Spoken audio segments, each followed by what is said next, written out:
Legends, welcome back to the Peak Performance Podcast. And we are here today in our high performance stream with somebody who I spend more time with than my beautiful wife, Jamie.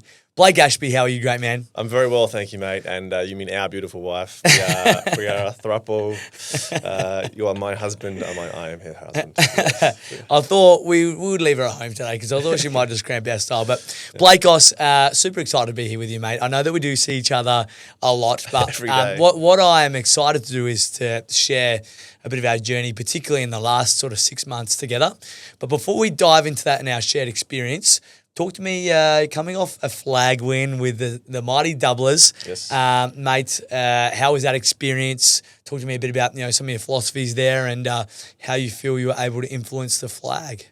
Yeah, that's a long-winded story. It's I started there in 2019 under Doss, Aidan Conley, picking up cones, just trying to pick his brain. Real CrossFit kind of guy, into his army stuff, one of the toughest SOBs on the planet. Eventually, he kind of grew me into the role, and over the next 3, 4, 5 years, I kind of made the program myself, made it my own. In 2022, I saw a vision about every year trying to get them fitter, and every single pre-season, I targeted something slightly different to give them that whole holistic athletic development package. In 23, we got to the grand final. We got belted by the Tiggies. In 24, straight sets. Both years, we could have won the whole thing, I think. Moose might say something different. In 23, maybe we weren't old enough or experienced enough yet, but I think every year we could have won it. And then 2025, the year I tried some wacky-dacky stuff in the preseason.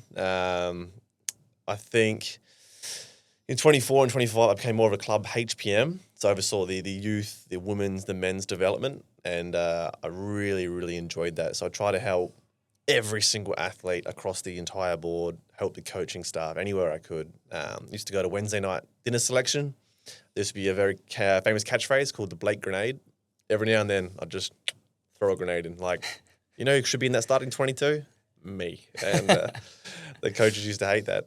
I love that. So as you know from United, I tend to take the mickey sometimes. It's just my personality. But I think everyone contributed from the groundskeepers, the coaching, the playing staff, the board. Everyone helped us win in 2025. In that piece of the pie, I was a good 5-10% with my performance staff alongside that and the medical staff. It was a surreal feeling. Amazing, mate. Love it. And, I've never seen a more nervous Blakey leading into that final series, given the experience you had the last couple of years. Now, you don't have to give away too much of your secret sauce, but can you give us even like a bit of a surface level of that wacky-dacky stuff you're talking about there, great man? I'm a big believer in trying to close the gap in transfer. So without being too sport-specific, can I shorten that bridge between evidence-based programming that builds the meat and veg, builds physiological qualities, and then also the transfer of the sport, actually making them better athlete. And I thought, well, is there something that has both? And for us, it is the secret sauce. It was the up and back mass running. So starting a Monday night, pure speed day. Wednesday, let's call it the bridging or the sport-specific methodology we implemented, because the way Moose wanted to play, there was 2 key things he said. It was always spread from contest with drive legs. I said, okay, well, drive legs. Well, you do that a lot when you go into a D cell, into an A cell. Well, can I actually get a type of conditioning that suits that? And the up and back did. So basically for 6 to 8 weeks, we implemented a very high intensity mass up back formula. We did in-season mass running, which was very different. I haven't heard many clubs do that. Very much when you hit season, it's about maintaining. I don't like maintaining. I like maintaining intent. So the intent behind keeping the conditioning up was very, very important to me. Speed protocols, mass protocols were always in place. And every single session, I go to every single player. How are you feeling? What can we do better? And every single time, there was always something I could do, which is great. So that was the secret. I think it was trying to make our conditioning, besides the low-hanging fruit, your fartleks, your 400, whatever it was, to build our physiological qualities that makes us better athletes that can play football. I also wanted to think of something that was specific to how we played, which was a lot of up and backs and a lot of spread from contest. So yeah, I implemented that, and I think there was clear dividends and clear positive return on that. Beautiful, mate. Now, I don't want to sort of brush over it too much, but we're going to fast forward a little bit. And Yeah. very grateful that we'd probably known each other for quite a few years, but on a surface level, we'd brushed past each other. Yep. What year was it? Was it 21? Well, 2015 we started on each other. Yeah, but I was going to say when in the 36ers where we were with which show was that? 2020. Yeah, 2020. Wow. Yeah. So 2020, we both sort of did some assistant work with Nick Richardson at the 36ers, and I was fortunate enough to be able to scratch below the surface of the great man. When I always joke with Blakey, and I love him dearly, and can say this now that I felt like he had this little outer shell. Yep. And once we dug, a little bit deeper below that shell, we fell in love with each other. But from that time onwards, and for the next 4 or 5 years, I've never seen a man. I'm not just here to blow wind up your ass. Never seen a man work harder to achieve his goal of getting to that next level and getting to pro sport. There are instances where I've seen you with a notebook full of email addresses and phone numbers of every single club in the land that you've messaged or called. You had records of every single job that you'd applied for. I'd been references for a few of those. Can you remember how many jobs you actually went for before you? Yeah. How many was it? So across my time, it was 196. 196 applications or applications. Yeah. And then do you remember how many of those were interviews at all? Yeah, 33. There you go. Yeah. Well played. Yeah. And I just saw you keep chipping away, and most other people in those circumstances would have been turned away. But I just saw that, fire in you continue to light up. We get to 2025 and I get a phone call from the LA United Football Club and I guess offering a position. The person who had held the position beforehand is a very good friend of mine, is a wonderful practitioner who I rate very highly. So I was grateful for the opportunity and him putting the name forward as he decided to move on to, greener pastures. But for me, it was really important. I'd seen that he had been spread pretty thin and that I thought it was best that this role was probably split. And in that split, there was one person who came to mind pretty clearly who I wanted to work with. But in saying that, it certainly wasn't a guarantee. It wasn't just, hey, I'm going to bring this person along. It was sort of like a short list. Talk to me about the process that you had to go through in order to get this professional full-time role at Adelaide United as our sort of head of conditioning and sports science, essentially. The process was fun. So you gave me a phone call and said, "What do you think?" And I was like, "Yeah, mate, I'd be absolutely honoured. Any time to work with the Bakos, the goat of SA, I'm in." But yes, essentially, had a phone call from a guy called Marius, kind of head of operations at United at the time. Good guy. Just wanted to know, what are you thinking? What's your credentials? What's your experience? What's your philosophies? I said, "Yep, bang, bang, bang. Here you go. Cool. You want to meet with him and the head coach, Anton?"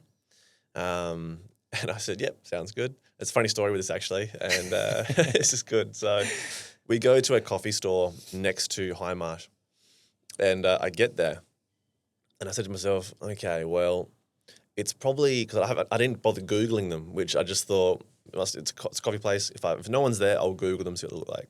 I get there, and there's two Greek gentlemen sitting on a table, and I thought, football's full of Greeks and Italians. It must be them. So I walked up to these old-looking people, and I said, "Marius, Ayrton, who am I talking to here?" The table next to them was Marius and the head coach Ayrton saying, "That's us. We'll be right with you."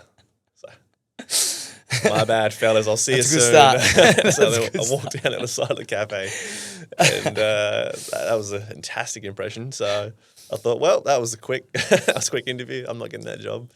But yeah, got the had the meeting, and they said come out to a couple of training sessions, see how you gel with the boys, see if you can pick up on this whole football or soccer concepts. I said, "Yep, cool." Came to Sassy with yourself during testing. Had the physios, met all the players. I was there for a week or so, then went on pitch. Nothing was spoken about the job just yet. It was very much a case of day by day trying out. Every day meeting new players, meeting new staff members, just trying not to be that random guy just coming for a job trial. I think it was 2 weeks went past before anyone said anything about a job offer. And I was working for free at this point. I'm like, yeah, whatever, I'll happily do it. It's got a good foot in the door regardless.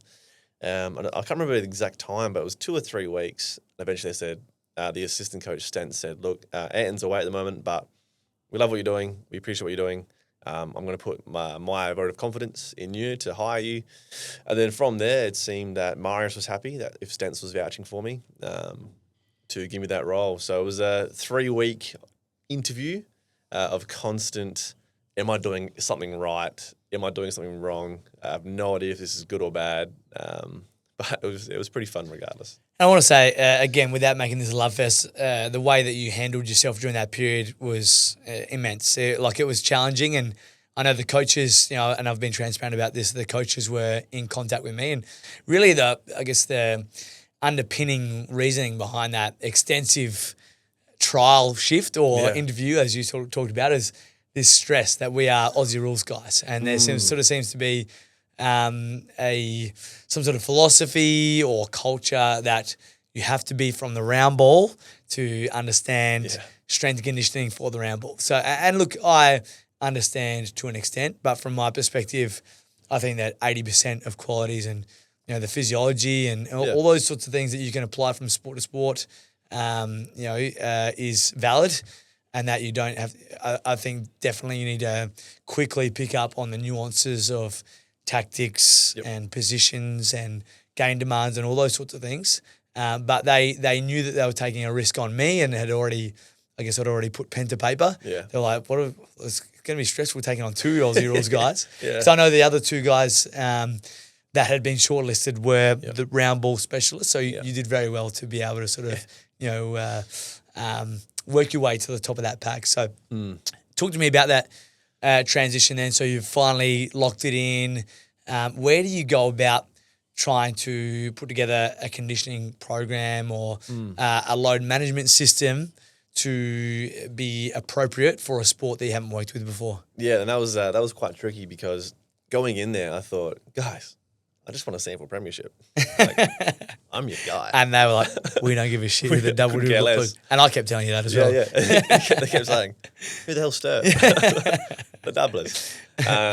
But essentially, as I was trying to convince the coaching staff, my philosophy comes down to, from a strength perspective, which Bakes always takes care of and is the best at, is building that resilience in that musculoskeletal tissue, and from my perspective, the robustness of that physiological system. So it comes down to resilience and robustness. Within that, I was just trying to make sure I could build their individual energy systems to a level where they are better athletes that can play football. So from there, that's all I had to do. So I had to try and convince them, I think it's better that we chase the individual, band 3, 4, 5, we chase, the total distance we chase, all the numbers. We don't chase numbers, but the objective data we're trying to accumulate. Whilst also integrating football-specific drills. They love the ball at their feet, which is understandable. That's their sport. I was trying to get that balance of we're trying to build general physiological qualities that will make them a better athlete across all characteristics, whilst also hopefully getting transfer into a better footballer. So it was just a long journey. It still is. It's constant chewing and froing, just trying to figure out how much can I squeeze out of them to make it more about pure athletic development, and also from their perspective, getting the best technical work and tactical work into the footballers. Yeah, no, I love it. And I'll be honest with you, we didn't get that balance right from the get-go. No. We are very, very lucky that we have the longest preseason in world football. Yeah. Went for about 16 weeks.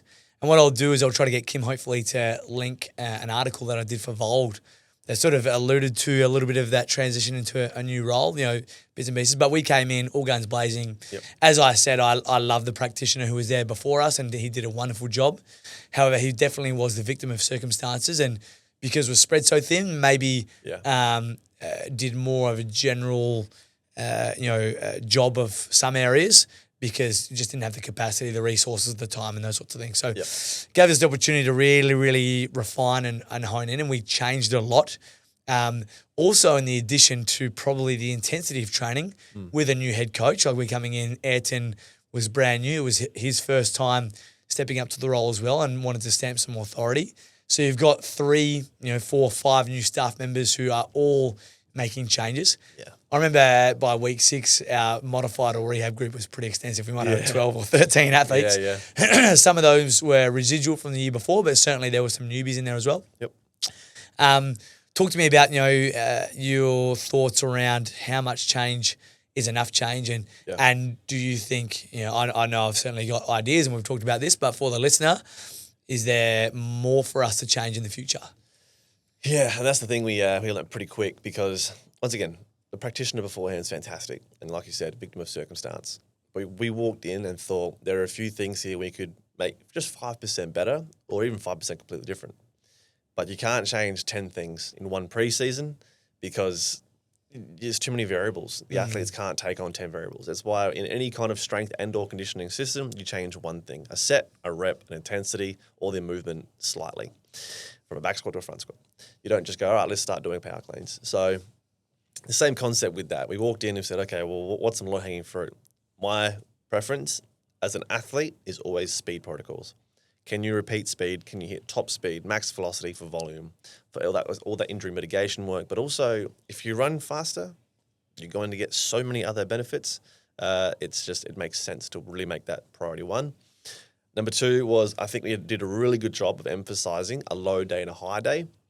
Where our low days, we are more that zone 2, zone 3. We are more tactical, where our high days is real focusing on meters per minute.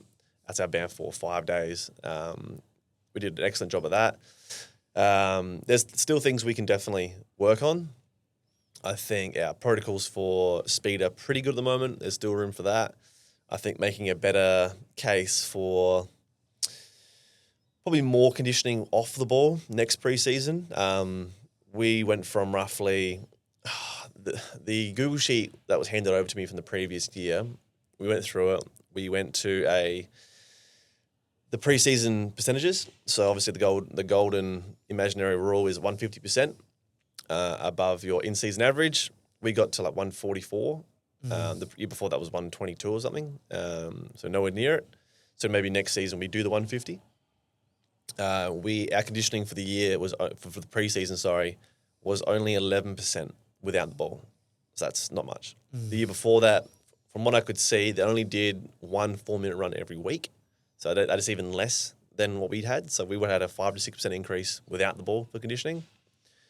So I'd ask for maybe 13 to 15% without the ball. Once again, just small little grabs. From a conditioning sports science perspective, that's what I would keep working on. I'm sure there's stuff that you would want to maybe tweak or keep advancing. I know the strength program you put in place has been very progressive to get them up to scratch of an elite level, adding some Olympic lifts for some of those more advanced athletes. We started doing eccentrics.